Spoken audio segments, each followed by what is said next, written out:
जैसा कि थोड़ा-सा शारीरिक परिस्थिति और कुछ प्रतिकूलताओं के कारण इतने टाइम 2 ग्रंथों का श्रवण करेंगे और मुझे लगता है कि इसमें कीर्तन नहीं हो पाएगा। जो भी 5 मिनट, 10 मिनट प्रभु कृपा से कीर्तन होगा वही हो पाएगा। बाकी तो समय का शायद अभाव भी हो जाए क्योंकि डेढ़ घ डेढ़ घंटे में मिला-जुला के पूज्य श्री उड़िया बाबा और पूज्य श्री डोंगरे जी महाराज का भी भागवत नवनीत सुनना है। और प्रभु की कृपा रही तो जिस प्रकार हम भागवत की बहुत सरल टीका भागवत नवनीत सुन रहे हैं और उसमें काफ़ी अच्छे से भावों को समझ रहे हैं, वैसे ही यदि कृपा रही तो हम लोग रामचरितमानस जी पर भी सुनने का प्रयास करेंगे। साधक संजीवनी जैसी प्रभु कृपा होगी वैसा हम देखेंगे कि दोनों में से कौन-सा पढ़ा जाए, क्योंकि रामचरितमानस और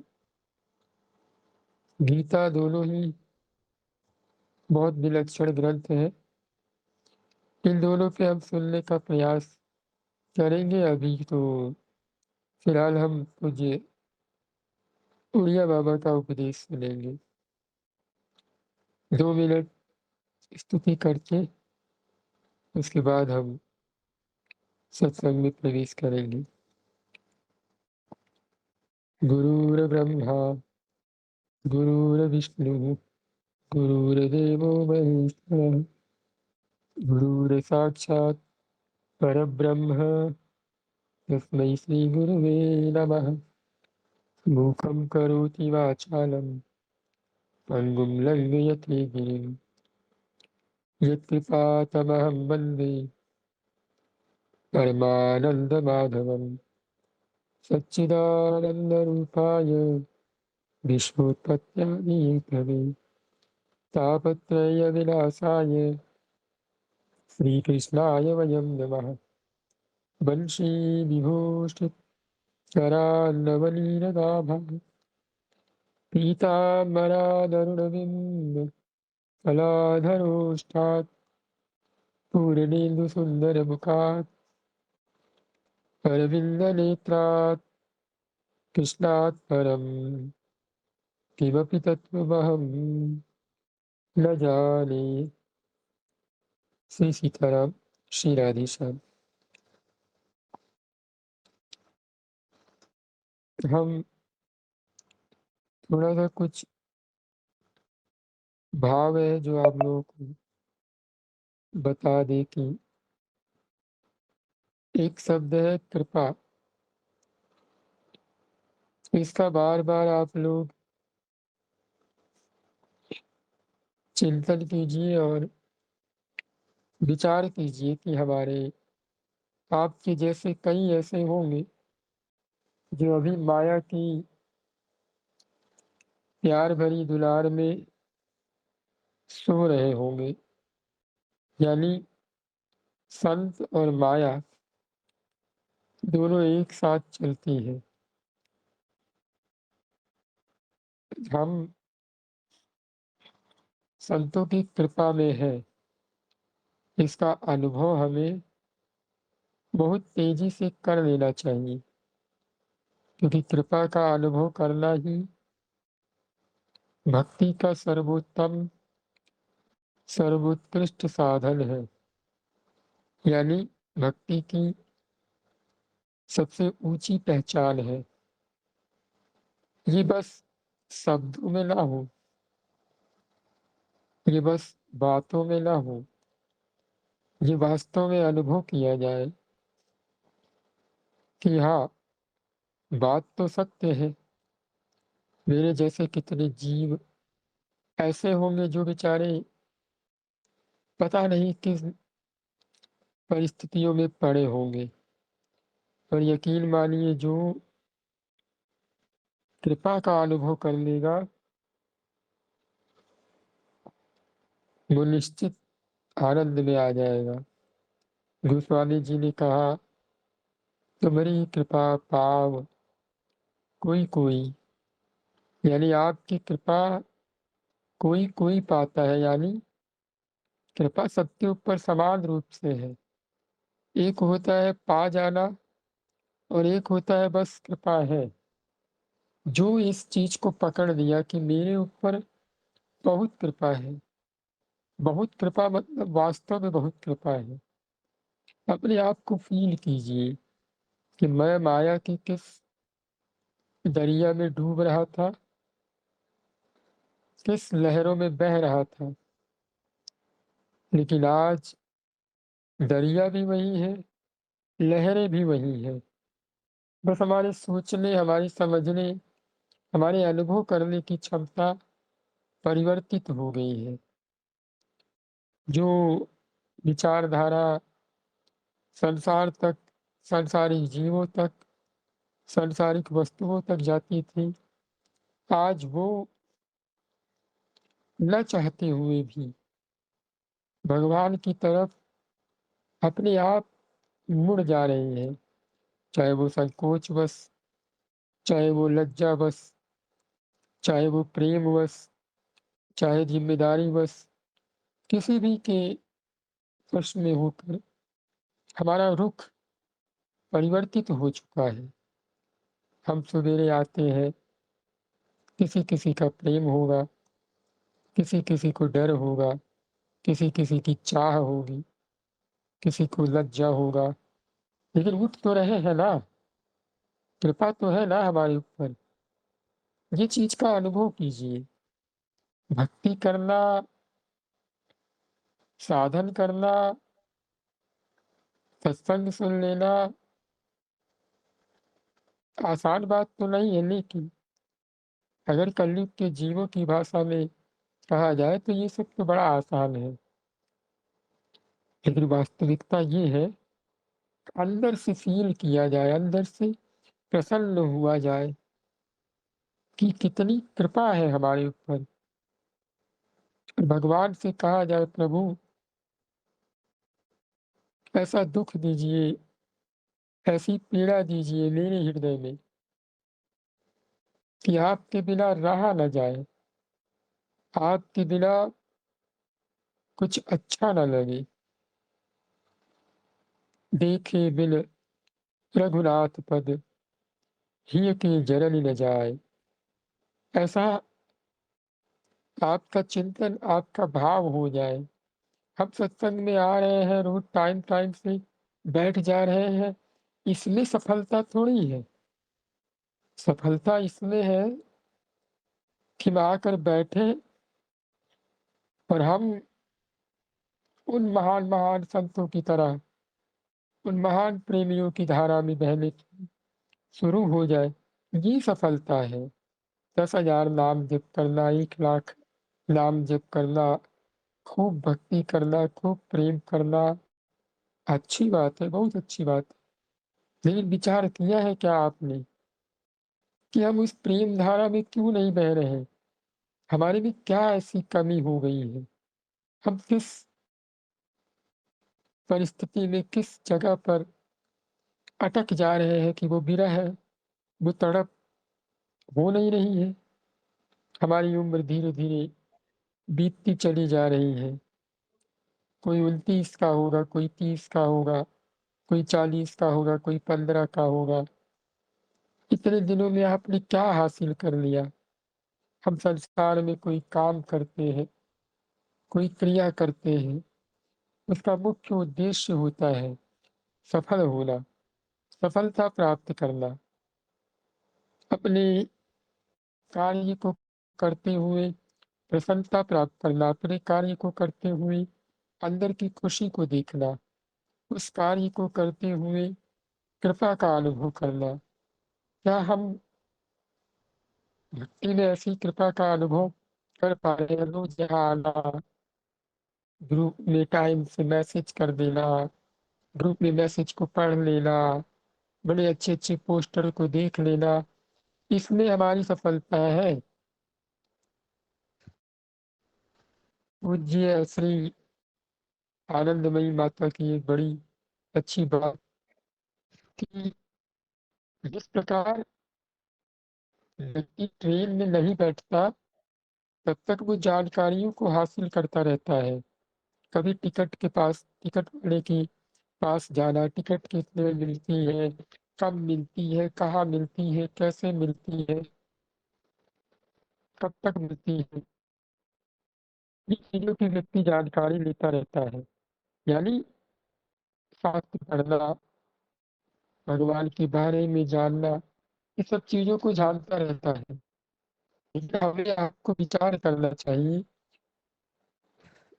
महीना ना सही, 2 महीना ना सही, 15 दिन तो मानिए लगा, इतना दिन से आप लगातार सत्संग कर रहे हैं। आपने कभी बैठ कर के खूब कृपा का अनुभव करके अपने कपोलों को भिगाया है, अपनी आँसुओं को बहाया है कि नाथ मैं कितना अधिक पतित था, कितना अधिक नीच था, जहाँ मेरे अपराध क्षम्य नहीं थे, मेरे अपराध घोर दंडनीय, कल्पों तक कलयुग के उस घोर नरक में डाला जाए, जहाँ पर केवल और केवल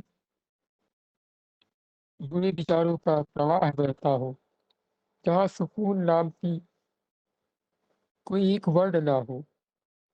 अगर मैं उसमें पड़ा रहता, तो भी शायद मैं अपने पापों से मुक्त ना हो पाता। क्या हम 5 मिनट भी उस कृपा का अनुभव करके रोने का प्रयास किए हैं? नहीं। क्या कमी है सत्संग सुनने में? क्या कमी है नाम जप करने में, कृपा कृपा का अनुभव करने में? आपको वो चीज़ प्राप्त हो गया है, यकीन मान लीजिए, जिसके लिए बड़े-बड़े योगी मुनि प्रयत्न करते हैं। भगवान भोलेनाथ माता उमा पार्वती से कहते हुए कहते हैं कि जन्म जन्म मुनि जतन कराहि, अंतराम कहीं आवत नाही। आपको वो राम नाम, वो कृष्ण नाम, वो हरि नाम बड़े आसानी से मिल रहा है, बड़े आसानी से आप ले पा रहे हैं, लेकिन समस्या ये हम अनुभव नहीं कर पा रहे हैं। मेरी आप लोगों से प्रार्थना है, मृत्यु आज आ जाए, कल आ जाए, अभी आ जाए, थोड़ी देर बाद आ जाए, अनुभव कीजिए, प्रभु के सामने रोइए कि नाथ मुझ पे इतनी कृपा, मुझ पे इतनी कृपा, ये चीज़ अनुभव कीजिए। हमें कोई 10 रुपया देता है, कोई 1000 रुपया देता है, हम उसके ऋणी हो जाते हैं। हम उसकी कृपा का अनुभव करते हैं, रोते हैं कि अरे ये मुझे कितना प्यार करते हैं, मुझे कितना मानते हैं। पर मेरे भगवान सुत दारा धन लक्ष्मी, पापी के घर हुए, राम कथा, भगवान का नाम स्मरण, ये गोस्वामी जी कह रहे तुलसी दुर्लभ दोई, ये 2 चीज़ बहुत दुर्लभ है। तो मेरी प्रार्थना है, आज आप लोग कृपा का अनुभव कीजिए। बिना कृपा का अनुभव किए कुछ नहीं होगा। इस मार्ग में साधन या किसी अहंकार से भगवान प्राप्त नहीं होंगे। परम श्रद्धेय स्वामी जी कहते हैं, यदि कोई साधन करके अपने मन की मलिनता दूर कर ले जाए, अपने आप को शुद्ध कर ले जाए, अपना अंतःकरण पवित्र कर ले जाए, फिर तो उसको अभिमान आ जाएगा। यहाँ पर है कि हम शरणागत होते हैं, हाथ उठाते हैं कि प्रभु मेरे बस का नहीं, हम तो बस आपके हैं, आपकी कृपा बल से चल रहे हैं। इसलिए आप लोग साधन के अभिमान में चूर न रहिए। 2 मिनट, 10 मिनट, 15 मिनट उस अनंत कोटि ब्रह्मांड नायक प्रभु का स्मरण कीजिए, प्रभु की कृपा का अनुभव कीजिए। जिस दिन ये देखना आ गया, उस दिन आप निश्चित भगवान को पा जाएंगे। यहाँ सब चीज करना अच्छी बात है। पूज्य भाई जी एक चौपाई है उसका विस्तार करते हुए कहते हैं कि कितने लोग इस चौपाई का सहारा लेकर अपने मन को पवित्र नहीं कर पा रहे। भजन तो हो रहा है, क्या भजन करने से भगवान मिलते हैं? अगर भजन करने से भगवान मिलते तो फिर आज तो बड़े बड़े अंबानी अडानी सब भी भजन कर लेते। भाई इन्हें क्या दिक्कत है, इन्हें क्या परेशानी है? इनके अंदर एक चीज है, कृपा का अनुभव नहीं हो रहा, समर्पण नहीं हो रहा। तो भाई जी ने चौपाई का विस्तार करते हुए कहा, कितने लोग कहते हैं तुलसी अपने राम को रीझ भजो चाहे कीज, उल्टे सुलटे लीप जय खेत पड़े सो बीज। यानी कह रहे हैं कि लोग कहते हैं कि अपने प्रभु को चाहे गुस्से में भजो चाहे प्यार से भजो, भजन तो होगा ही। लेकिन पूज्य भाई जी ने कहा यदि वो बीज ऐसे ही खेत में डाल दी जाए, उसकी कोई मरम्मत ना की जाए, क्योंकि बीज तो सेम है। खेत यदि सेम ना हो, जैसे एक होता है कि हमने पहले एक बार ट्रैक्टर से जुताई करी, फिर बढ़िया मिट्टी को हवा लगा, धूप लगा, पानी लगाया, फिर जाके जुताई करी, फिर थोड़ी देर छोड़े, फिर दोबारा जुताई करी, खाद पानी डाल के अब बीज डालिए, तो फसल अच्छा होगा कि नहीं?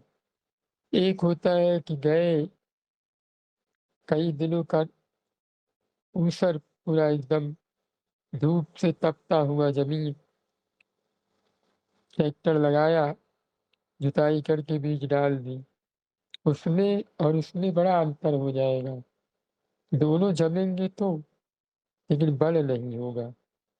तो ऐसे ही नाम जप का असर यदि नियम को देखते हुए, सत्संग को सुनते हुए और मेन बात अपने ऊपर कृपा को मानते हुए जब आप जपिएगा ना, तो बड़ी जल्दी लाभ मिलेगा।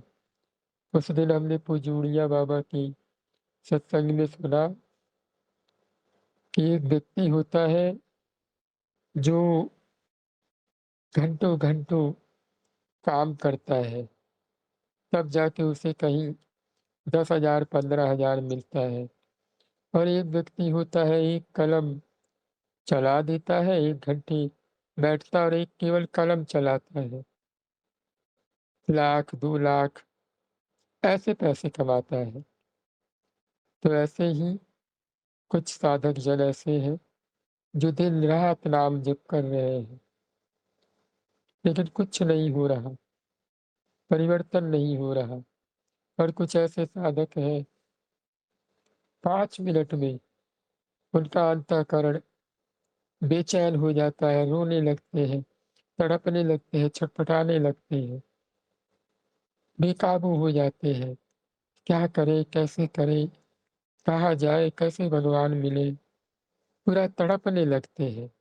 ये स्थिति अपने अंदर लानी होगी।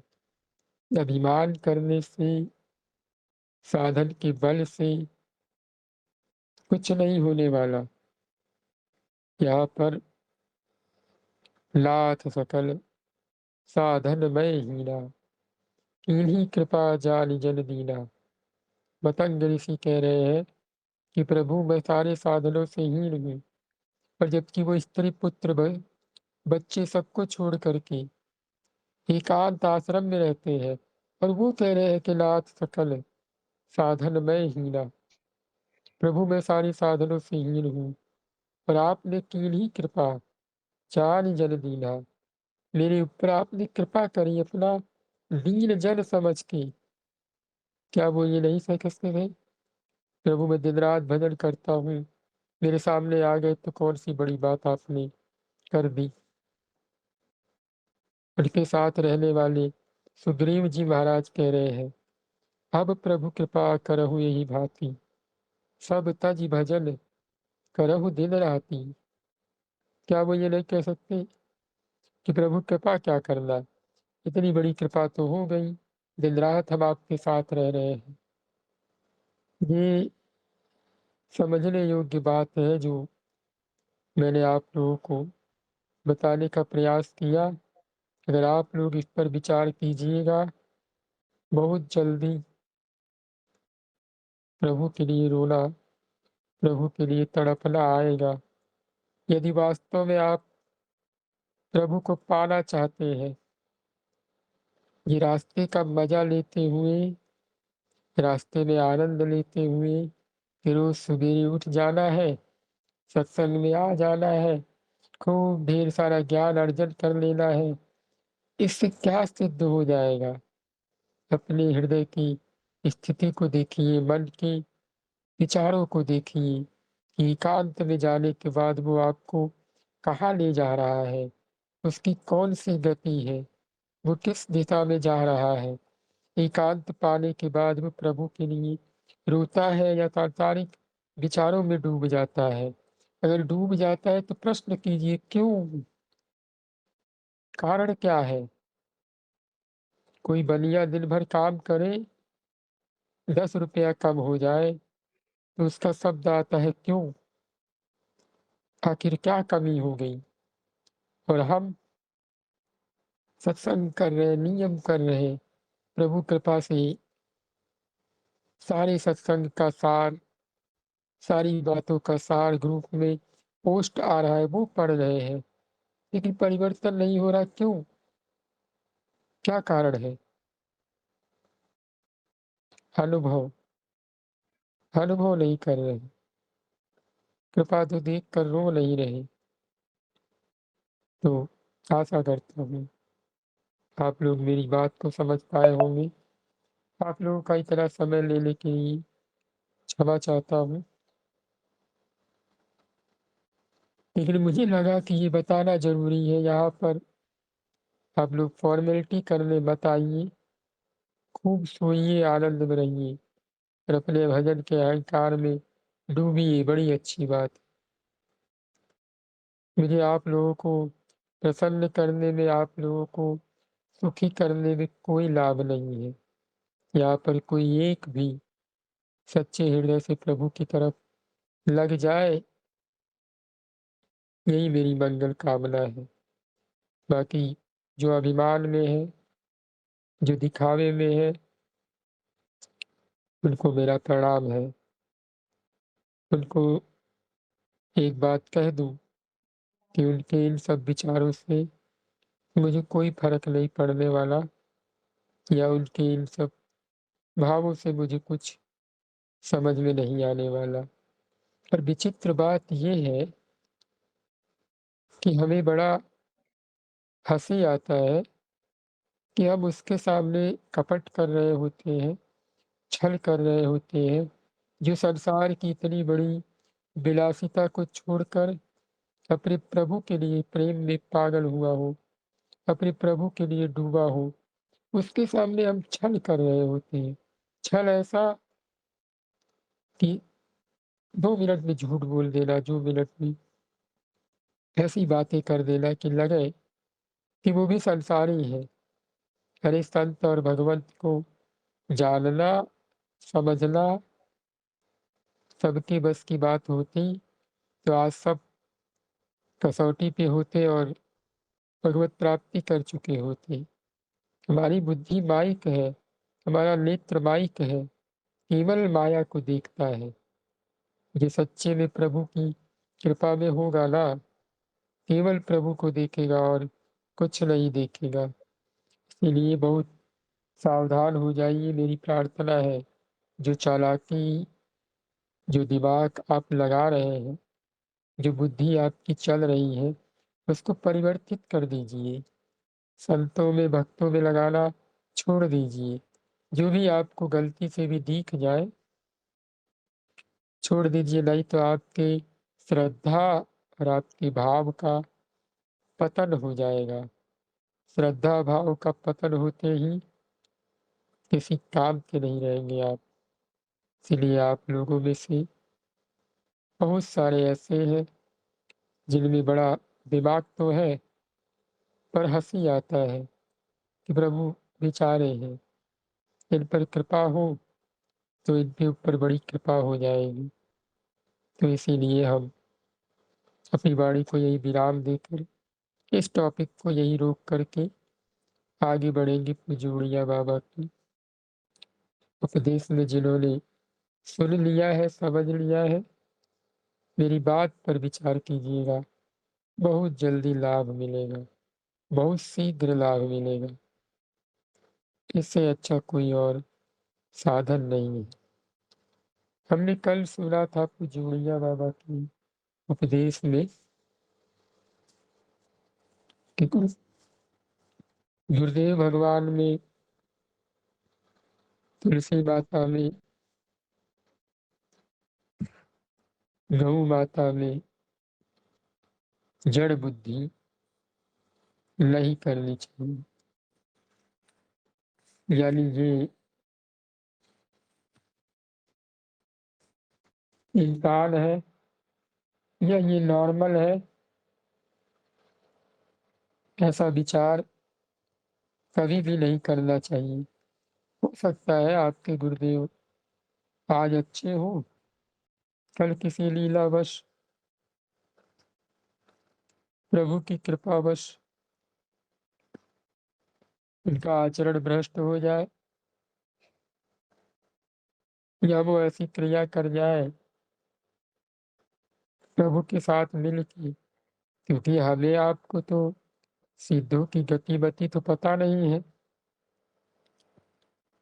तो हमें हमेशा सावधान रहना है, नहीं गुरु में मनुष्य बुद्धि करनी है, न भगवान के विग्रह में पत्थर बुद्धि करनी है, न मंत्र में शब्द बुद्धि, न चरण जल को, रज को सामान्य जल या मिट्टी समझना है, और महाप्रसाद को भोजन नहीं समझना चाहिए। और साधुओं की कोई जाति वाति नहीं होती। अगर जो ऐसा करेगा तो इसका कल्याण होना असंभव। 15वें पॉइंट पे आते हैं। यदि इष्ट देव की परिपूर्णता के भाव में कुछ भी कमी है तो उपासना सफल नहीं हो सकती। इष्ट देव में एक देशीयता का भाव लाना पड़ेगा। यानी मेरे प्रभु सर्वत्र है,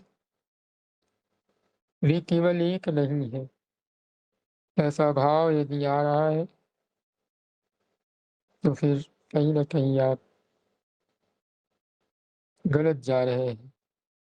ऐसी ही धारणा रखनी चाहिए कि परिपूर्ण सच्चिदानंद घन श्री भगवान की सिवा और कुछ भी नहीं है। यानी हमारे भगवान के अलावा कुछ भी नहीं है। यदि मेरे प्रभु किसी एक शब्द में, किसी एक रूप में सीमित हो जाए और बाकी सब जगहों पर ना हो, तो फिर प्रभु कैसी आपके लिए है, अच्छी बात है, लेकिन ये सर्वत्र है, ये भी समझने योग्य बात है। कहते हैं एक बादशाह की बेगम हर समय खुदा की बंदगी करती रहती थी और उसके ध्यान में तल्लीन रहा करती थी। एक दिन बादशाह आंख बंद किए हुए खुदा का ध्यान कर रहे थे। बेगम ने पूछा, क्या बाहर भीतर कुछ अंतर है?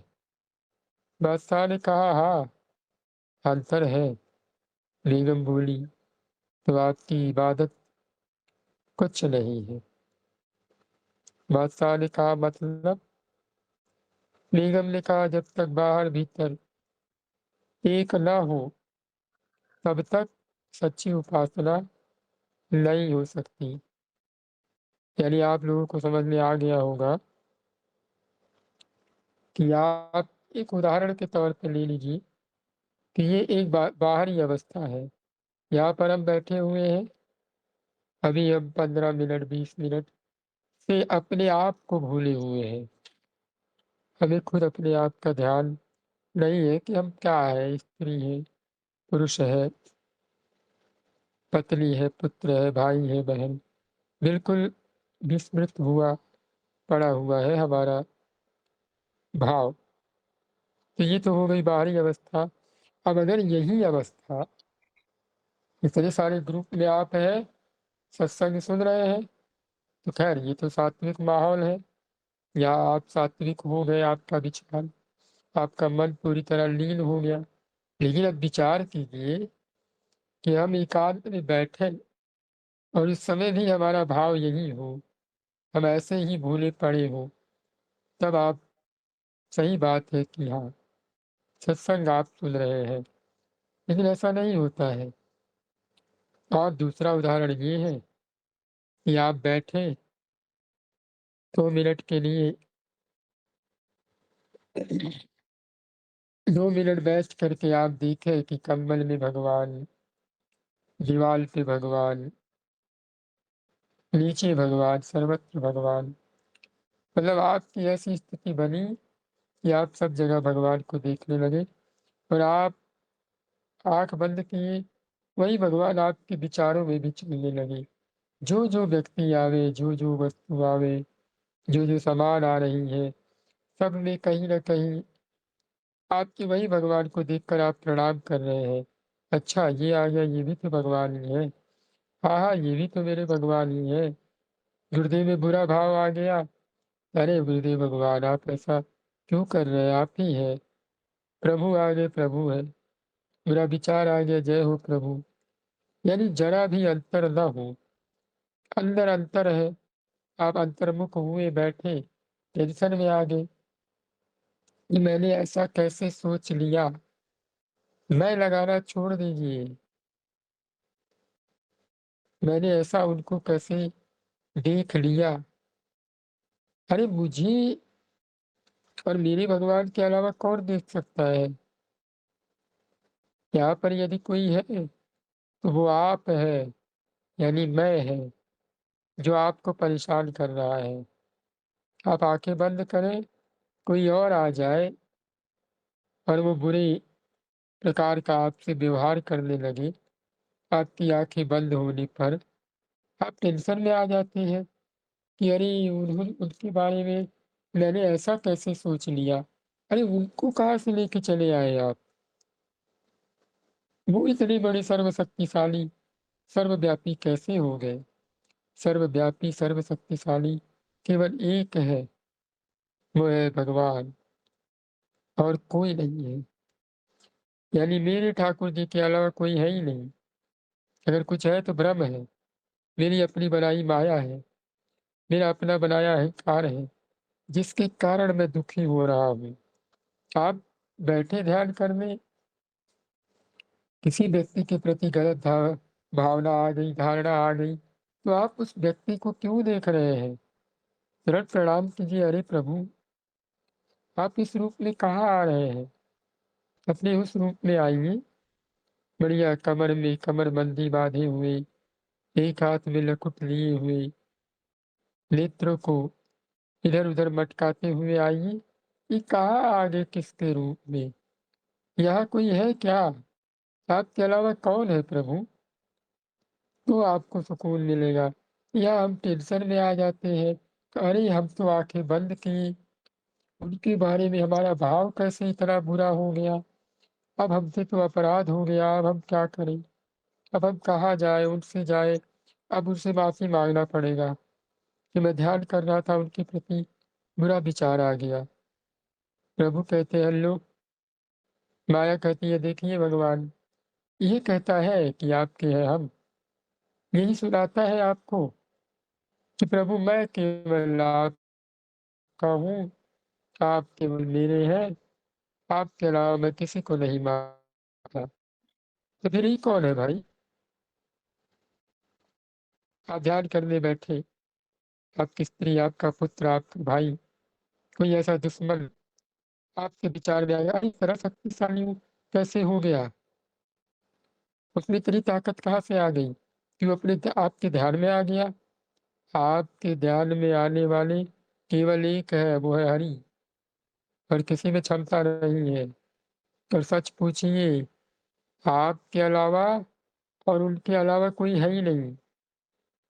कोई सामने से आपसे बात कर रहा हो, तो आपको अंदर ही अंदर सोचना चाहिए कि वही मेरे प्रभु इसके रूप में, मतलब ये रूप धारण करके आ रहे हैं और मुझसे अभी एक्टिंग करेंगे कि और कैसे हैं आप? तो आप भी अंदर ही अंदर कहिए, बढ़िया है, अपना बताओ, खाना-पीना हुआ? बिल्कुल हुआ, आप बताइए? बस भावनाएँ चेंज मत कीजिए, किसी और को देखना बंद कर दीजिए, केवल हरि।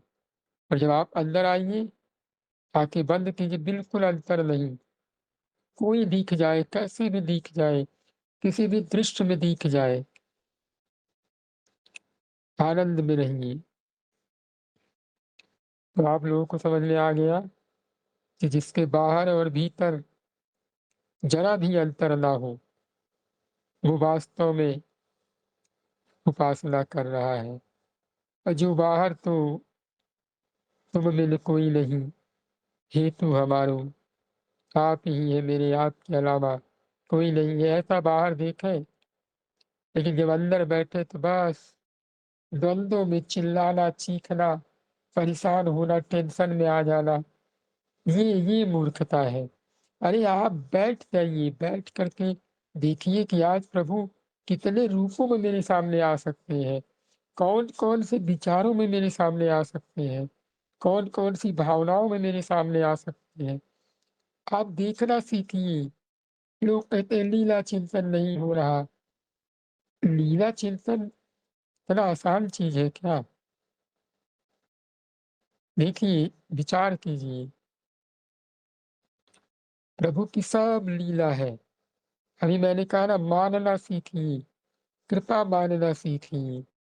बाहर आप लीलाओं में हो सकता है थोड़ा विचलित हो जाएँ, लेकिन जब आप एकांत में बैठिए, उस समय आपके मन, आपकी बुद्धि में जो विचार आवे, जैसा विचार आवे, केवल एक चीज़ पकड़ के बैठ जाइए, क्योंकि वहाँ पे तो व्यवहार नहीं करना है ना। सामने हो सकता है व्यवहार करना पड़े, लोग आपको पागल घोषित कर दें, लेकिन आपके मन में कौन पागल करने वाला है?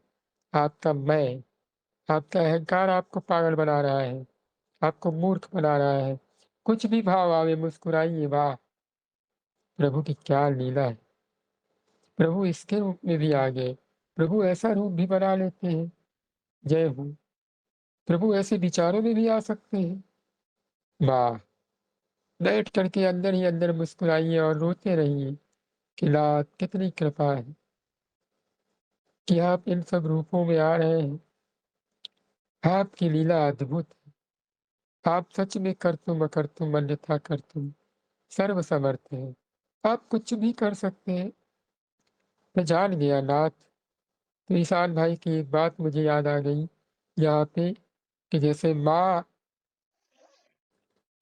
बच्चे को तकलीफ दे या बच्चा तकलीफ में हो और माँ से कहे कि माँ बहुत कृपा है मेरे ऊपर, बहुत कृपा है।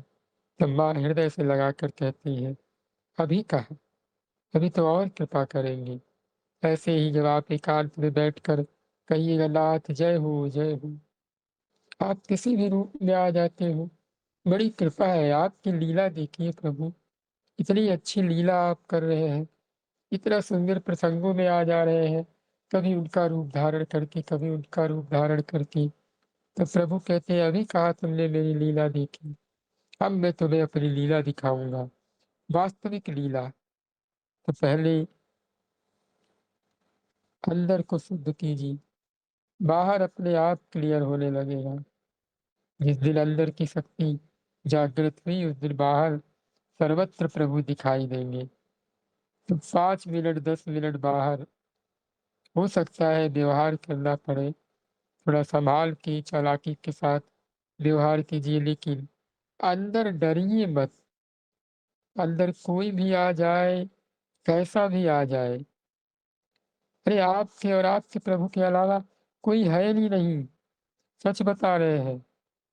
अपने भ्रम को दूर निकाल दीजिए कि मैंने उनको आंखें बंद करके कैसे देख लिया, वो कैसे दृश्य में आ गए, उनके प्रति मैं क्या सोच रहा था।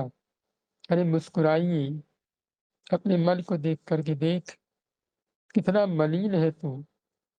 बुद्धि से विवेक से काम लीजिए कि मेरे प्रभु देख कितने सर्वशक्तिमान है, किसी भी रूप में आ सकते हैं। तब मन डरेगा कि हाँ, बात तो सही, इसके प्रभु देखो इस रूप में भी आ गए। तब मन पीछे हटना सीख जाएगा। इसीलिए मेरी प्रार्थना है, जो भी भाव आवे, जो भी विचार आवे, पूज्य राधा बाबा कहते हैं, प्रभु यदि नर्क रूप में दिखाई दे, प्रभु को प्रणाम करिए, जय हो नाथ, आप कुछ भी कर सकते हो। बिल्कुल आप पे भरोसा है, आप निश्चिंत रहे नाथ, आपकी कृपा मुझे सर्वत्र दिखाई दे रही है, वास्तव में दिखाई दे रही है। और प्रभु की कृपा पर भरोसा कीजिए, कुछ भी कर सकते हैं, लेकिन मेरी प्रार्थना है कि कम से कम एकांत इतना सुखमय विषय है, इतना सुखमय स्थान है, जहाँ पे आपको कोई व्यवहार नहीं करना और आप वहीं रो रहे हैं बैठकर। ठीक है, मन है, बुद्धि है, ये दोनों मिलकर आपको परास्त कर रहे हैं, लेकिन कृपा का भरोसा तो लीजिए। आप ध्यान करने बैठे, किसी भी ऐसे व्यक्ति के प्रति कोई ऐसी भाव आ गई, कोई ऐसा दृश्य आ गया, आप देख कर एकदम से विचलित हो गए, अरे ये मैंने क्या देख लिया, ये क्या है? दिखाई दे जाए, जय हो, जय हो। प्रभु आप कितने दयालु हो, आप इस रूप में भी आते हो। अब देखिए कैसे लग रहे हैं आप, थोड़ा अच्छे रूप में आइए। तब माया कहेगी, ओहो, मेरी चाल फेल हो गई। तब किसी और रूप में आएगी, कहेगी, ओहो। माया को देखिए, माया जितना उसमें बल है उतना आप में भी है, क्योंकि ममैवांसे जीवलोके, और आगे कहा मम माया दुरत्यया, दोनों एक ही है। डरते क्यों है आप? लड़ना थोड़ी है, या मुस्कुरा देना है। लड़ने से काम नहीं चलता है। इस माया के सामने जो मुस्कुराएगा वो सफल है, जो लड़ा वो मरेगा, क्योंकि बहुत शक्ति है उसमें, पर आप अपनी शक्ति को भूल गए हैं। माया तो हमेशा जन्म जन्मांतरों से आपको पछाड़ती आ रही है, और अब आपको क्या करना, मुस्कुरा देना है। आप ध्यान करने बैठे, प्रभु को देखने बैठे, बस इस भाव से ध्यान करने बैठिए कि अब जो भी दिखाई देगा सब मेरे प्रभु है, सब साफ संसार का दृश्य दिखाई दे, अरे प्रभु इस रूप में, प्रभु ऐसे दृश्य के रूप में, सब समझिए सब प्रभु की लीला है। इसके बाद मैंने एक बात बताई ना कि ईशान भैया कहते हैं कि भगवान कहेंगे कि अभी कहा और लो। जब आप सब कुछ प्रभु की लीला मानने लगेंगे, वास्तव में है, मानना क्या है, सब प्रभु की ही लीला तो है। हम बोल देते अरे प्रभु की माया है, सब प्रभु की लीला है, मेरा क्या है, मेरा कुछ नहीं है। सोचिए कहाँ ईमानदार है आप, तो किसको धोखा दे रहे हैं, ये सब किसको हम इम्प्रेस करते हैं बताइए? कौन है जिसको इम्प्रेस कर रहे हैं? कोई है क्या? आप एक तरफ कह रहे हो सब प्रभु की लीला है, सब प्रभु की माया है, मेरा कुछ नहीं है, और अंदर ही अंदर खुश हो रहे हैं। क्या खाक प्रभु की लीला, हमने इतनी मेहनत करी, हमसे पूछिए क्या है ये? माया से आप चालाक हैं, प्रभु की निज अंतरंग शक्ति है वो। 1 मिनट लगेगा आपको परास्त करने में, जहाँ आप आ जाइएगा। वास्तव में बैठ करके प्रभु की लीला को देखिए, प्रभु की लीला को देखकर प्रसन्न होइए। मैं नहीं कहता कि आप बाहर कीजिए, क्योंकि बाहर आपको व्यवहार करना पड़ सकता है, नहीं तो लोग आपको पागल घोषित कर देंगे। लेकिन एकांत में कोई व्यवहार तो नहीं करना है ना। करना क्या है, बैठ के मुस्कुराइए, आप लोगों से हो जाएगा। इतना कीजिए, आनंद में आ जाएंगे। मेरा विश्वास मानिए कि जो बातें हैं, जो जग रहे हैं, उनके ऊपर बहुत कृपाएँ हैं। जो सो रहे हैं, उनको लास्ट में बुला करके ज़रूर कहूँगा कि आप लोग सुनिएगा ज़रूर, आनंद में आ जाएँगे। जो जग रहे हैं एक बार कहिए राधे श्याम। राधे राधे श्याम। श्याम। राधे श्याम। श्याम। आप लोग सोचिए कितनी कृपा है आप लोगों की, और आप लोगों को जो मिल गया, जो पा गए हैं, बहुत आनंद देगा आपको। कभी भी आप डरिएगा मत कभी भी। और व्यवहार में थोड़ा गड़बड़ी हो सकती है, लेकिन एकांत तो इसलिए ढूँढिएगा कि जहाँ रहो प्रभु की लीला देखूँगा। प्रभु की लीला क्या? यही संसार की बातें। संसार के दृश्य कोई भी व्यक्ति कुछ भी आवेग जय हो, आज मेरे प्रभु इस रूप में है। भाई कलयुग है, मेरे प्रभु इसी रूप में आएंगे, धनुष बाण लेकर नहीं आएंगे, गदा चक्र शंख पद्म लेकर नहीं आएंगे। प्रभु कलयुग है इस रूप में, बढ़िया पैंट शर्ट पहन के कभी इसके रूप में, कभी उसके रूप में, कभी उसके रूप में आ रहे हैं। बढ़िया देखिए, और अंदर ही अंदर प्रसन्न होइए, और अंदर ही अंदर कहिए जय हो जय हो। इतना आप लोगों से हो सकता है कि नहीं? इतना कीजिएगा, और मैं भी यकीन मानता हूँ कि आज आप लोग बहुत आनंद में जाकर एकांत का ज़रूर प्रयास करेंगे कि मिले, मैं भी बैठ कर के देखूँ क्या-क्या मेरे मन में आ रहा है। और यकीन मानिए वास्तव में वही प्रभु है, कुछ और है ही नहीं। व्यवहार में 1 मिनट के लिए आप थोड़ा-सा गड़बड़ हो सकते हैं, तो व्यवहार के लिए मैं यही कहूँगा, बच के रहिएगा। लेकिन एकांत में क्या बचना भाई, एकांत में मैं और मेरे प्रभु। अहंकार, लोभ, मोह, काम, क्रोध इन सबको बाहर फेंक दीजिए। करना क्या है? जो दिखे सब, सब मेरे प्रभु। कोई आ गया ना, कोई दुश्मन दिख जाए, अरे प्रभु आप तो मेरे दुश्मन के रूप में भी, वाह वाह वाह वाह, प्रणाम कीजिए उनको कि नाथ आप तो दुश्मन के रूप में भी बड़े प्यारे लग रहे हैं आप, बड़े सुंदर लग रहे हैं। कुछ नर्क दिखाई दे जाए, ओहो प्रभु ये क्या कर दिए आप, इसमें क्या जरूरत थी आपको आने की। खैर ठीक है, देखिए जब तक दिख रहे हैं, बैठ के देखिए कि वाह मेरे प्रभु नर के रूप में कैसे लग रहे हैं, बड़े सुंदर बड़े सुंदर। भगवान की माया कहनी है भगवान, मैं इसको नहीं हरा पा रही, तब भगवान की छाती गदगद होती है कि यही मेरा है, यही यही मन मेरा है, यही असल में मेरा है। और आप जैसे डरपोक आदमी, थोड़ा सा विचार आ गया, खोपड़ी पकड़ के टेंशन में, अरे मैं तो भक्त हूँ, मुझे तो भगवान के दर्शन होने चाहिए। अरे इतने अच्छे हो गए तुम कि अभी तुम्हें भगवान की लीलाएं दिखाई देंगी। बाहर निकल जाओ इस भ्रम से, जो है सब भगवान की लीला है। इसको मानना सीखिए, मानना। जानने से बोलने से काम नहीं होगा। शब्द पे एक बार और ध्यान कीजिए, मानना सीखिए। जानना और बोलना बड़ा आसान है कि सर्वत्र भगवान है, सब जगह भगवान है। तुमने ऐसे कैसे बक दिया? तुम्हें कुछ पता भी है? मेरे प्रभु रे राधा वल्लभ लाल, राधा रमण लाल, बाकी बिहारी लाल, अवध बिहारी लाल, लक्ष्मी नारायण, सब जगह है, तुम्हें पता भी है। तो ये रो क्यों रहे हो भाई? ये ढोंग काहे कर रहे हो कि अरे यार तो मेरे विचार में बड़ा बुरा-बुरा चीज़ आ रहा है। ये कहाँ आ गया भाई? ये किसको आप लेके चले आए? ये कौन आ गया मेरे प्रभु के अलावा? यही अहंकार है, यही मोह है, यही काम है, यही क्रोध है। अभी आप समर्पण नहीं हुए। अरे आपके मालिक, आप नौकर बन जाइए और आपके प्रभु आपके सामने मूर्ख बन जाए, आपके सामने समझदार बन जाए, आपके सामने बुरा व्यक्ति बन जाए, तो क्या आप अपने आप को नौकर मानना छोड़ दीजिएगा?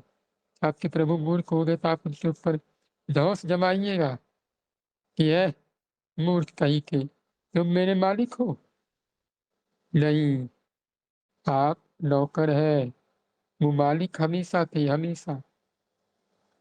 इसीलिए मेरी बात आप लोगों को समझ में आ गई होगी। ये कृपा है, बह रही है, ले लीजिए। नहीं तो जो नहीं आए हैं ना, क्या कहें उनके दुर्भाग्य की, भगवान जाने। खैर, यही जीव, यही माया, यही संसार बना हुआ प्रभु है। इसको देखना सीखिए, अनुभव करना सीखिए, फ़ील करना सीखिए। मैं आप लोगों से एक बार फिर कहना चाहूँगा कि व्यवहार में थोड़ा-सा अपने व्यवहार पे ध्यान दीजिएगा, लेकिन एकांत का हमेशा इंतज़ार कीजिए। कैसे एकांत आवे, कैसे एकांत मिले, सब कुछ छूटे और बैठ जाइए, सब कुछ त्याग करके बैठिएगा। तो बैठिएगा किस उद्देश्य से कि अभी मेरे प्रभु देखो कैसे-कैसे विचार में आते हैं। आप लोग करके देखिएगा, फिर बताइएगा। ना सुख मिले, ना आनंद मिले, इतना अच्छा भजन होगा ना कि आप मुस्कुराते-मुस्कुराते पागल हो जाएँगे। अब ज़रा-सा भी उसमें कोई एक्टिविटी मत कीजिए, चुपचाप जहाँ मन जाए, जहाँ माया जितनी ताकत लगा पाए लगाए। आप मुस्कुराइए, है सब मेरे भगवान, सब मेरे प्रभु। माया किसी अच्छे रूप में आ जाए, वाह! बड़ी अच्छी बात। किसी बुरे रूप में आ गए, वाह, वाह, वाह! तब तो और अच्छी बात। आनंद में रहना सीखिए, मौज में रहना सीखिए। क्या गिड़गिड़ा रहे हैं, रो रहे हैं? मुझे केली कुंज वाले बाबा कहते हैं, शेर का बच्चा है, अविनाशी का बच्चा है, काहे रो रहे हो? तो ये है हमारी अंदर और बाहर की स्थिति। इसको हमने समझ लिया और जान लिया। आशा करता हूँ आप लोग मेरी भावनाओं को समझ पाए होंगे। अब हम 16वें पॉइंट में प्रवेश करते हैं। मन बिना उपासना किए नहीं रह सकता, यह प्रकृति का नियम है। वह यदि भगवान की उपासना नहीं करेगा तो ये देख लीजिए, संसार के विषयों की उपासना ज़रूर करेगा।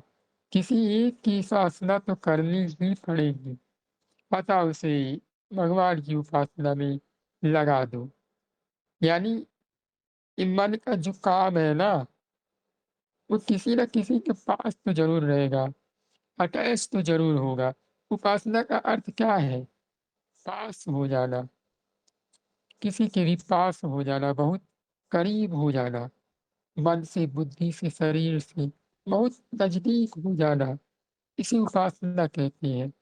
बाबा कह रहे हैं यदि वो भगवान की उपासना, यदि वो भगवान के करीब नहीं होगा, तो मन पैसों के करीब में होगा, बुरे व्यक्तियों के करीब में होगा, बुरे विचारों के करीब में होगा, किसी से बहुत कट्टर दुश्मनी करके उसके करीब होगा, शरीर से ना सही मन से ही करीब होगा। तो मन का काम क्या है? करीब रहना। तो आपको करना क्या है? डाइवर्ट कर देना है। किसके करीब ले जाना है?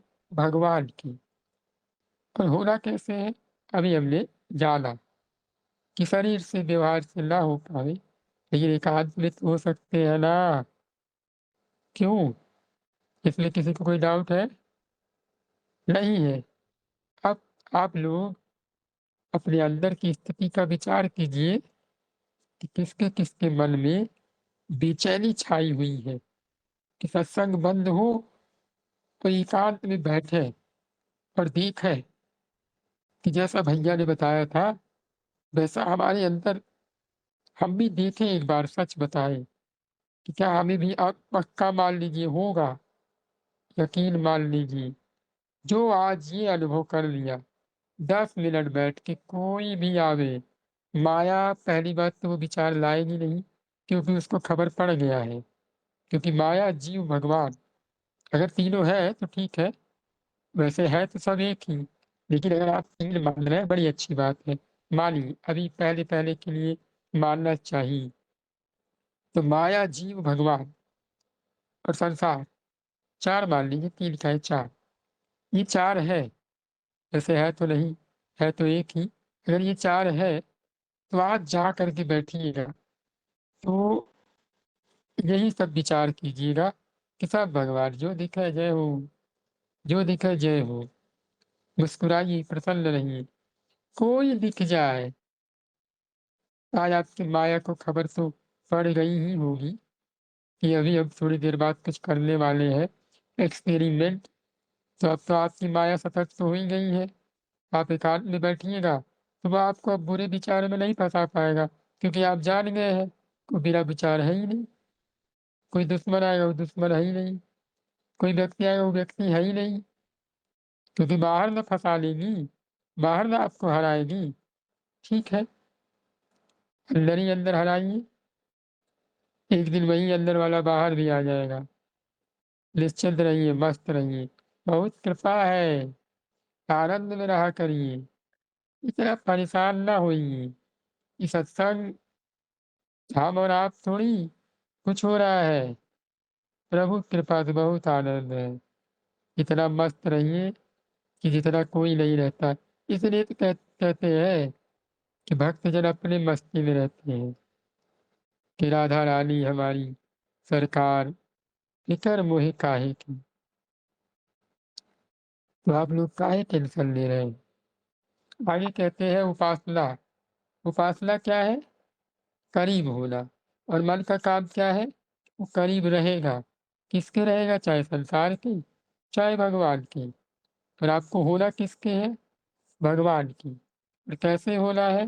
आपने समझ लिया है। ठीक है, तो आप लोग जब भी एकांत में जाइएगा तो इन बातों पर विचार कीजिएगा और अपनी बुद्धि को पूरा एकाग्र कर लीजिएगा कि मुझे केवल एक चीज पे ध्यान देना है, प्रभु, सर्वत्र प्रभु। खैर, आज हम पूज्य उड़िया बाबा को यही विराम देते हैं। आगे थोड़ा सा पूज्य श्री डोंगरे जी महाराज का सत्संग श्रवण कर लेते हैं। तो आप लोग हाथ उठाकर बताइए किस किस को आज का सत्संग समझ में आया और अच्छे समझ में आया, और कौन कौन अप्लाई करेगा। समझ में आने से काम नहीं होगा, अप्लाई कौन कौन करेगा। जी, जो लेट आए हैं, जो बाद में आए हैं, वो आराम से बैठ करके ये वीडियो जरूर सुनिएगा। मेरी आप लोगों से प्रार्थना है, अभी मैं रिकॉर्ड हो रहा है तो डाल दूंगा आराम से। ये यदि निश्चित कल्याण चाहते हैं तो, विकारों से बचना चाहते हैं तो, और आनंद प्राप्त करना चाहते हैं तो, अन्यथा ये नौटंकी करना, नाटक करना तो हमें आपको कई जन्मों से बड़ा अच्छे से आता है। ये सब हम लोग कर सकते हैं।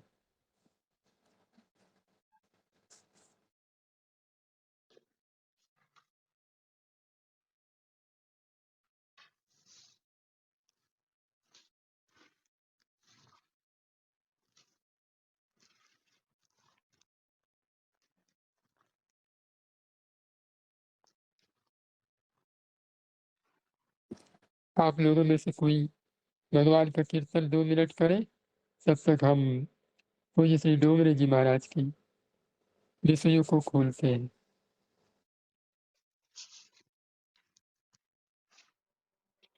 हरे कृष्णा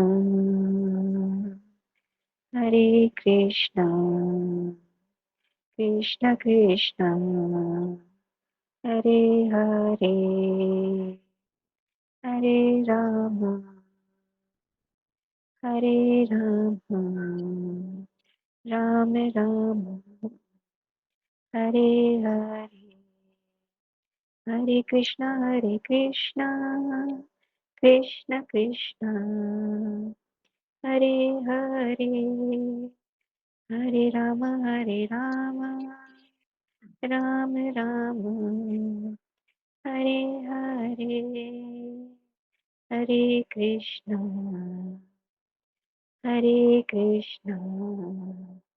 कृष्ण कृष्ण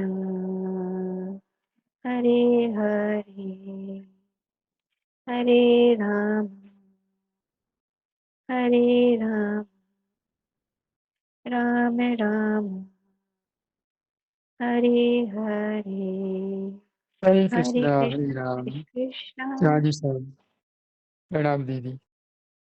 तो हमने कल कहाँ तक सुना था कि भगवान राजा बलि के यहाँ गए हैं। भगवान ने राजा बलि से 3 पग भूमि मांगी है। राजा बलि कहता है महाराज इतने में आपका क्या होगा, ऐसी ऐसी तमाम प्रकार की बातें हुई हैं। और फिर गुरु शुक्राचार्य जी महाराज ने कहा है कि गृहस्थी को कैसे दान देना चाहिए, कहाँ-कहाँ झूठ बोलना चाहिए, कितना-कितना झूठ बोलना चाहिए, ये सब बातें उन्होंने बताई हैं। और आगे राजा बलि को समझाया है कि ये मायापति है, जिन 3 भूमि की 3 गज भूमि को तू देख रहा है, वो पूरे विश्व ब्रह्मांड को नाप देंगे, तू कहाँ फँस रहा है। इन सब भी चीज़ों को अ, बताते हैं। एक बड़ा पुराना गाना है, भजन है, दिलीप कुमार करके कोई सिंगर थे, हम तो नहीं सुनते थे पर हमारे दादाजी कर सुनते थे। भजन है कि तेरे द्वार खड़ा भगवान, भगत भर दे रे झोली, ऐसे करके भजन है। तो ये भजन इसी प्रसंग के ऊपर है कि भगवान राजा बलि के घर पे खड़े हैं और कहते हैं कि तेरे द्वार खड़ा भगवान, भगत भर दे रे झोली। तो शुक्राचार्य जी महाराज कहते हैं, जिनको तू देख रहा है वो सामान्य नहीं है, वो भगवान है। राजा बलि कहता है महाराज मैंने मन से तो सब कुछ दान कर ही दिया है, अब कुछ करना है तो जल छोड़ना और वो मैं करूँगा। अब राजा बलि भगवान को देने के लिए तैयार होता है। तो हम यहाँ से सुनेंगे। श्री सीताराम श्री राधे श्याम। बलि महाराज ने बार-बार शुक्राचार्य जी का वंदन किया और कहा, हे गुरुदेव, आपने मुझे बहुत सुंदर उपदेश दिया, किंतु मैं क्या करूं? मेरा मन मानता नहीं है। मैं वैष्णव हूँ, प्रहलाद जी के वंश का बालक हूँ। वैष्णव तो भगवान के चरणों में सर्वस्व अर्पण कर देते हैं। वैष्णव गले में तुलसी का माला धारण करते हैं। इसका अर्थ यह है कि यह शरीर भी अब श्री कृष्ण को अर्पण हुआ है। यह शरीर अब भोग के लिए नहीं है, भक्ति के लिए है। यह शरीर परोपकार के लिए है। जिस वस्तु में तुलसी पत्र रखते हैं, वह श्री कृष्ण अर्पण हो जाता है। मैं वैष्णव हूँ, प्रहलाद जी के वंश का बालक हूँ। मेरा ऐसा नियम है कि भगवान की सेवा करने के बाद ठाकुर जी के चरणों में तुलसी जी अर्पण करता हूँ और कहता हूँ प्रभु मैं शरण में आया हूँ। मेरा शरीर, इंद्रिय, प्राण सब कुछ आपके चरणों में अर्पित है। मैं आपका हूँ नाथ। हे गुरुदेव, अभी तक जो मैं ऐसा ही मान रहा था कि कोई ब्राह्मण मांगने के लिए मेरे यहाँ आया है, अब आपने ही मुझे कहा है कि यह कोई साधारण ब्राह्मण नहीं है। ये परमात्मा नारायण है। अब तो मैं अपना सर्वस्व भगवान को अर्पण करूँगा प्रभु। भगवान को सर्वस्व अर्पण करने के बाद मैं दरिद्री हो जाऊँगा तो भी मुझे शांति रहेगी। संपत्ति का जिसने सदुपयोग किया, उसको विपत्ति में भी शांति मिलती है। संपत्ति का जो दुरुपयोग करता है, उसको संपत्ति रहने पर भी शांति नहीं मिलती। जगत में मेरी ऐसी कीर्ति तो रहेगी, लोग मेरी प्रशंसा करेंगे। फिर राजा बलि ने सर्वस्व दान दिया। दान देने वाला बड़ा ही दान लेने वाला हो सकता है, दान देने वाला बड़ा कि दान लेने वाला बड़ा, ऐसा हमें विचार करना चाहिए। दान लेने वाले का हाथ नीचे होता है, दान देने वाले का हाथ ऊपर होता है। जिसका लगन होने वाला होता है, वह ऐसा समझता है कि मैं वर राजा हूँ, मैं बहुत बड़ा हूँ, मेरी पूजा करेंगी, मेरा जुलूस निकलेगा। उस वर राजा को अक्ल नहीं होती। भिखारी और वर राजा दोनों एक सरीके ही होते हैं। भिखारी भीख मांगने के लिए जाता है और दामाद भी भीख मांगने के लिए ही आता है। वह हल्का है। कन्या का दान करने वाला, कन्या का पिता बहुत बड़ा है। दान लेने वाला हल्का यानी छोटा होता है।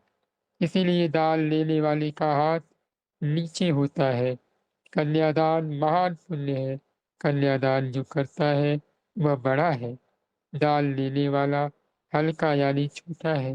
राजा बलि कहते हैं, गुरुदेव, दान देने से जगत में मेरी कीर्ति रहेगी, लोग मेरी प्रशंसा करेंगे, आप संकल्प कराएं। शुक्राचार्य ने कहा, मैं संकल्प नहीं कराऊंगा। मुझे दिखता है कि मेरा यजमान दरिद्र हो जाएगा। यजमान के हित का ही जो विचार करता है, उसको ही वास्तविक पुरोहित कहते हैं। अब तू दरिद्र हो जाएगा, मेरी बात मानता नहीं है, मैं संकल्प नहीं करूँगा। तब बामन जी ने कहा, राजा, मैं सब कुछ पढ़ करके आया हूँ, मैं संकल्प करा दूँगा। बामन जी महाराज संकल्प करते हैं। तिथि नक्षत्र का उच्चारण किया, दान संकल्प बोलते हैं। दान लेने वाले भगवान महाविष्णु हैं। नारायण इस रूप से दान लेने के लिए आए हैं। संकल्प बोले। वामन जी बलि राजा से कहते हैं, अपने कमंडलू से थोड़ा जल मेरे हाथ में दे दे। दान का संकल्प परिपूर्ण हो गया। बलि राजा कमंडलू को टेढ़ा करते हैं, जल बाहर आता नहीं है। शुक्राचार्य अंदर जाकर के बैठ गए हैं, यानी वो जो कमंडलू है उसके अंदर शुक्राचार्य जी महाराज बैठ गए हैं, ताकि वो जल बाहर ना आए। बामन जी समझ गए, ब्रह्मचारी दर्भ लेकर के आए थे। एक दर्भ की सलाका अंदर गाड़ी है। शुक्राचार्य की आंख फोड़ डाली। दोनों आंख नहीं फोड़ी। भगवान सजा देते हैं तो बहुत दया करके सजा देते हैं। न्यायाधीश दोषी को सजा देता है, वह निष्ठुर होकर के सजा देता है। रामायण में जयंत की कथा आती है। जयंत का अपराध अक्षम्य था, फिर भी श्री रामचंद्र जी ने जयंत की एक ही आंख फोड़ी। श्री वामन जी ने शुक्राचार्य की एक ही आंख फोड़ करके उन्हें सावधान किया। आप ब्रह्मज्ञानी है, तपस्वी है, किंतु दो तरह की दृष्टि रखते हैं, इसी से आपका ज्ञान बह जाता है।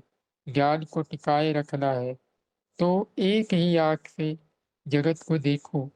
दो आंखों से यानी दो तरह की दृष्टि से जगत को देखना ही तो विषमता है, यानी भेदभाव है। सभी को एक आंख से यानी सम दृष्टि से देखो। आप जिस देव की पूजा करते हैं, जिस देव के नाम का जप करते हैं, वही देव सब में विराजमान है। ऐसा सद्भाव रख करके सब में सम दृष्टि रखिए। आंख में विषमता आती है तो ज्ञान बह जाता है। वामन भगवान का विराट स्वरूप धारण करना, यानी अब वामन भगवान विराट स्वरूप धारण करने वाले हैं। फिर तो जैसे ही उन्होंने संकल्प किया, फिर तो वामन जी ने अपने स्वरूप का विस्तार किया। वामन जी का विशाल स्वरूप अति दिव्य है। एक ही पग में पृथ्वी आ गई। दूसरा पग उठाया तो ब्रह्मलोक में जा पहुँचा। ब्रह्मा जी वामन जी के चरण की पूजा करते हैं। 2 पग में ही राजा बलि का सभी राज्य आ गया। तीसरे पग को रखने की जगह ही नहीं रही। तब वामन जी ने राजा बलि से कहा, राजा, अभी मेरा एक पग बाकी है। बलि राजा थोड़े घबराए। वामन जी ने सेवकों को आज्ञा दी, बलि को बांध लो। बलि ने ऐसा कहा था कि दान लेने वाला तुच्छ होता है, दान देने वाला बड़ा होता है। आज मैं इसको दिखाऊंगा कि बड़ा कौन है। आगे कहते हैं कि विंध्यावली द्वारा भगवान की स्तुति। जब बलि को बांध देने के लिए परमात्मा तैयार हुए, तब विंध्यावली रानी ने बारंबार स्तुति करते हुए कहा, यह संसार आपकी लीला भूमि है, आप इसके मालिक हो। कोई भी मानव मालिक नहीं हो सकता। यह तो यहाँ ऐसा कुछ नियम है कि बहुत दिन मकान में रहने से मालिक हो जाता है। यह कायदा ऊपर नहीं है। ऊपर से जहाँ हुक्म हुआ कि मकान छोड़ना पड़ेगा, जीव तो धन का भी मालिक नहीं रहता। जीव धन का मालिक कैसे हो सकता है? मानव मुनीम है, भगवान मालिक है। रानी विंध्यावली वामन जी से प्रार्थना करती है, मेरे पति देव से भूल हो गई। पति देव भूल में बोले हैं कि मैं भगवान को दान देता हूँ। जीव दान क्या दे सकता है? बोलने से उसने भूल की होगी, उनके बोलने से भूल हुई है। दान नहीं दिया, जो आपने दिया था, आपका ही आपके चरणों में उन्होंने अर्पण कर दिया है। मेरे पति देव को बाँधना नहीं, उनकी भूल हुई है, मैं क्षमा माँगती हूँ। आपको दान दिया ही नहीं है। जो आपने दिया था, वह आपका ही आपके चरणों में अर्पण किया है। उसने बोलने में भूल की है, वह भूल से बोले हैं कि मैंने दान दिया, क्षमा करो। मेरे पति देव को बाँधना नहीं प्रभु। विंध्यावली रानी ने पति देव की भूल सुधारी है। राजा बलि को रानी विंध्यावली धैर्य देती है। बलि महाराज घबराए थे, अब क्या होगा? एक पग अभी बाकी है।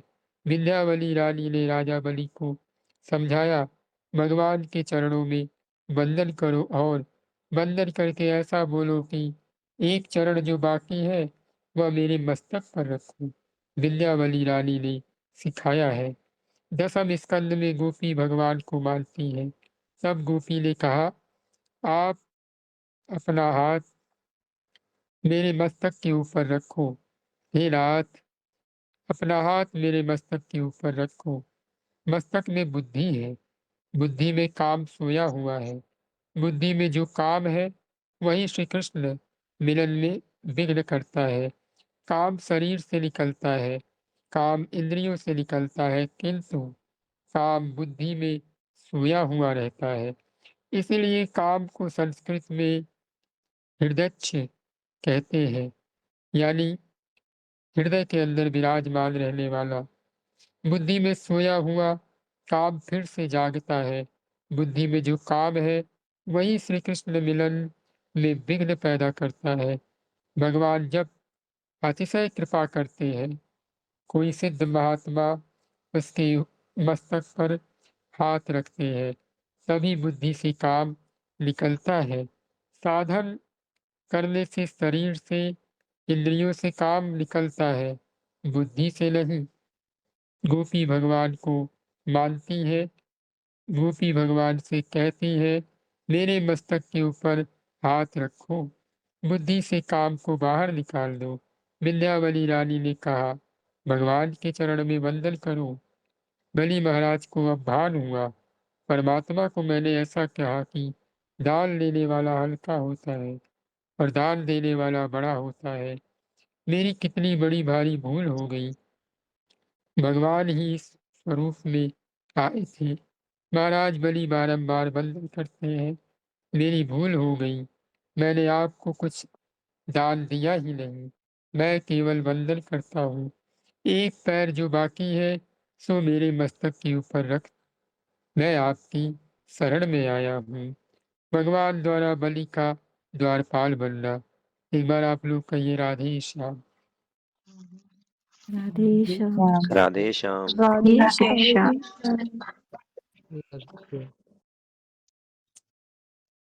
बलि के मस्तक के ऊपर भगवान ने चरण रखा है। तब देव गंधर्व जय जयकार करने लगे हैं। धन्य है राजा बलि को। बलि के मस्तक के ऊपर भगवान का चरण आया है। बलि कृतार्थ हुए हैं। वामन जी ने कहा तूने मुझे सर्वस्व दिया है, मैं तुझे क्या दूं। जी राधे श्याम। राम राम भैया, आपने हाथ क्यों उठाया है, कुछ कहना है? जी, अब हम आगे बढ़ते हैं। तो भगवान ने कहा मैं तुझे क्या दूं, तूने तो मुझे सर्वस्व दान कर दिया। पाताल का राज्य मैंने तुझे दे दिया है। स्वर्ग का राज्य देवों को देता हूँ। तेरे द्वार पर आज से मैं खड़ा रहूंगा, मैं पहरा दूंगा। महाराज बलि पाताल लोक में जाते हैं। प्रत्येक द्वार में चतुर्भुज नारायण का दर्शन होता है। जो तन मन धन से भगवान की सेवा, भगवान का स्मरण करता हुआ तन्मय होता है, उसके दरवाजे पर भगवान खड़े रहते हैं। शरीर ही जीवात्मा का घर है। शरीर घर में इंद्रिय द्वार है। आँख दरवाजा है, कान दरवाजा है। आँख में कृष्ण, कान में कृष्ण।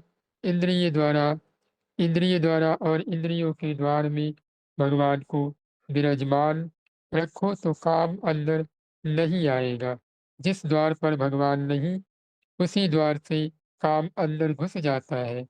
ऐसा सादा और सात्विक जीवन होना चाहिए कि काम कभी अंदर आए नहीं। काम को अंदर आने का अवसर देना ही नहीं। काम अंदर आ जाए तो बुद्धि का नाश करके ही बाहर निकलता है, बड़ा बलवान है। काम अंदर आ जाए तो ज्ञान को धक्का मार देता है, ज्ञान टिकता नहीं। जिस इंद्रिय से मानव भक्ति नहीं करता, उस इंद्रिय से काम अंदर चला जाता है। जो प्रत्येक इंद्रिय के द्वार में भगवान को रखता है, जो प्रत्येक इंद्रिय से भक्ति करता है, उसके शरीर में काम प्रवेश नहीं करता। संत ऐसा मानते हैं कि जिस इंद्रिय से मानव भक्ति नहीं करता, उस इंद्रिय से पाप होने लगता है। वक्ता कथा में श्री कृष्ण का दर्शन करता हुआ बोले, श्रोता कथा सुने तब श्री कृष्ण का दर्शन करता हुआ सुने। कथा में अनेक बार कान से मानव भक्ति करता है, आँख से भक्ति नहीं करता। आँख से भक्ति न करे तो आँख से पाप होता है।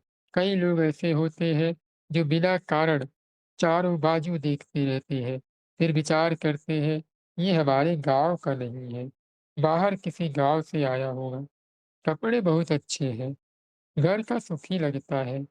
आँख से भक्ति ना हो तो आँख से पाप होगा। जिस इंद्रिय से मानव भक्ति नहीं करता, उस इंद्रिय से पाप होने लगता है। राजा बलि के द्वार पर श्री वामन जी महाराज विराजमान है। जहाँ दृष्टि जाती है वहाँ नारायण का दर्शन होता है। राजा बलि ने विचार किया कि स्वर्ग से ज्यादा आनंद तो यही है। कथा श्री कृष्ण कथा सुनते हैं, कृष्ण कीर्तन करते हैं, सतत दर्शन है, यहाँ बहुत आनंद है। देवों को स्वर्ग का राज्य मिला है, देवों को आनंद हुआ। राजा बलि को पाताल में परमात्मा का सतत दर्शन होता है। बलि को आनंद हुआ है, सभी को आनंद हुआ है। एक बार कहिए श्री सीताराम सरकार की जय हो। जय हो। जय हो। जय हो। जी, अब हम आगे लक्ष्मी जी का बलि जी के यहाँ आना और उनकी धर्म बहन बनना, ये हम कल के सत्संग में सुनेंगे और आज का सत्संग पता नहीं किस प्रवाह में, किस भाव में हुआ। आप लोगों से मेरी प्रार्थना है, जिन्होंने नहीं सुना, अगर यदि बहुत आगे जाना चाहते हैं, माने बहुत आगे जाना समझ पा रहे होंगे आप लोग कि कहाँ तक जाना है, तो आप लोग ज़रूर पूरा जाके सुनिएगा, एक भी मत छोड़िएगा। बाकी हम आगे कल सुनेंगे कि लक्ष्मी माता कैसे राजा बलि के यहाँ उनकी धर्म बहन बनने को गई हैं, ये हम देखेंगे, कल सुनेंगे। आज 2 मिनट नाम कीर्तन कर लेते हैं। आप लोग मेरे साथ दोहराइएगा और हम भगवान का नाम कीर्तन करने का प्रयास करेंगे। आप लोग माइक अनम्यूट कर लीजिए। श्रीमन्नारायण नारायण नारायण श्रीमन्नारायण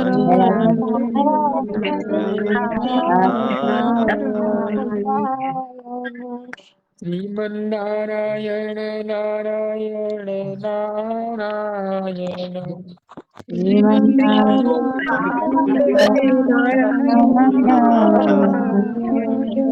श्रीमन्नारायण नारायण नारायण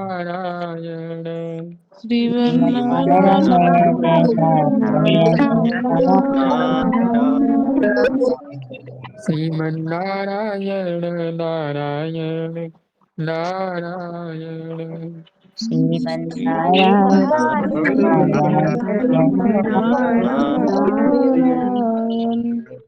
श्रीमन्नारायण नारायण नारायण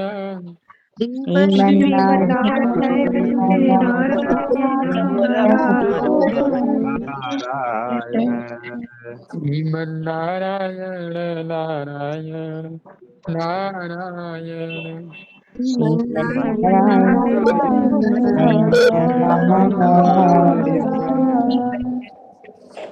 श्री सीताराम सरकार की जय हो।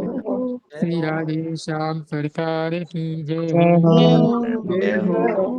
श्री लक्ष्मी नारायण सरकार की जय हो। उमापति महादेव की जय हो। श्री हनुमंत लाल जी महाराज की जय हो। राधा रमण लाल की जय हो। राधा वल्लभ लाल की जय हो। बांके बिहारी लाल की जय हो। राधा गोविंद देव की जय हो। अवध बिहारी लाल की जय हो। जय माता की जय हो। समस्त संत हरि भक्तन की जय हो। श्री सद्गुरुदेव भगवान की जय हो। राधा वल्लभ श्री हरिवंश कुंज बिहारी श्री हरिदास निताय गौर हरि बोल। नमः पार्वती पते हर हर